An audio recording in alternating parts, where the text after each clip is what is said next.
And after 3 years of traveling the world, I noticed that this is exactly what China is doing.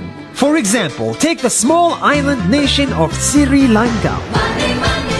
This developing country needs money and China has a lot of it. So Sri Lanka took billions of dollars in Chinese loans. It was easy money just there to be taken.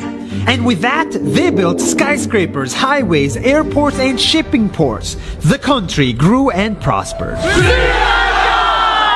But few years later, this easy money came with interest rates, and Sri Lanka was so much in debt that it couldn't pay back China its money. And the only way out was to give China control of what they had built. In other words, Sri Lanka lost a piece of its home to China because of debt.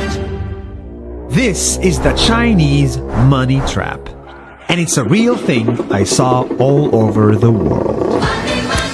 In Papua New Guinea, I saw $2 billion in loans given by the Chinese to build skyscrapers, infrastructures, and ports.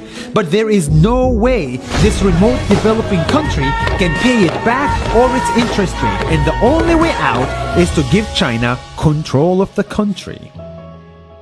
In the Maldives, Pakistan, Malaysia, Laos, Kazakhstan, Mongolia, Egypt, Kenya, and South Africa,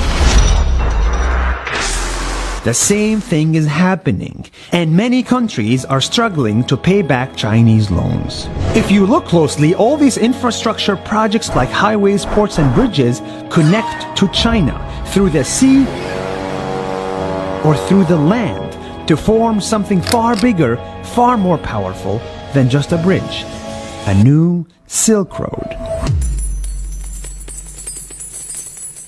The world is already made by China, and I think slowly it will be owned by China.